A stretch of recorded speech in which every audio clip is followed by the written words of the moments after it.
All right, guys, welcome.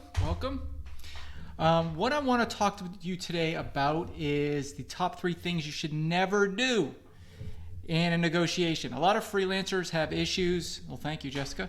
A lot of freelancers have issues with negotiating. They think it's the worst part of their job, right? So I have landed over 400 clients, and I'll tell you, negotiation doesn't have to be something you hate. In fact, it could be something you look forward to. And I'm going to give you 3 top things that I see freelancers do that are terrible, and how to fix that. And this will land you more clients. It'll land you better rates. It'll land you more jobs in general and repeat clients. Okay, Oh, by the way, if you have any questions about freelancing, this is brought to you by Freelancer Masterclass, which is my company. Go ahead and ask away. I'm using today a new service that will stream across Twitter, YouTube, and Instagram all at the same time. So anyway, that service, by the way, is called Loola.tv, Loola.tv. You may see their watermark there or somewhere. But at any rate, so let's talk about the top 3 things you should never do as a freelancer for negotiating, especially for higher ticket contracts.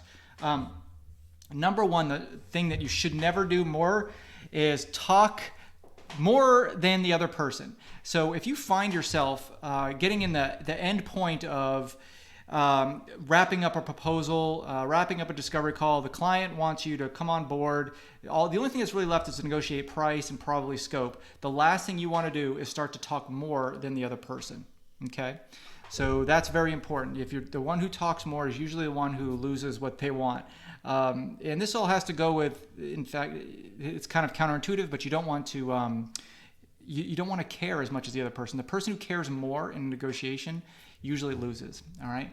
And by the way, when I say loses and wins, don't think of negotiation as a battle where somebody wins or loses, but it will make you feel more comfortable negotiating when you don't feel like you have to, talk about price and scope all the time, and you have the ability to take on other clients and not have to care so much about every single client that you bring on. Okay.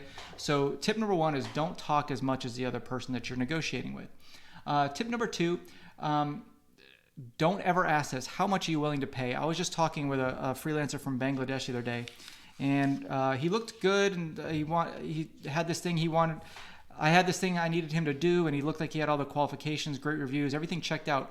And I said, okay, well, how many hours do you think it's going to take you to do this? And this is something he's done hundreds of times before. And he goes, well, how much are you willing to pay, sir?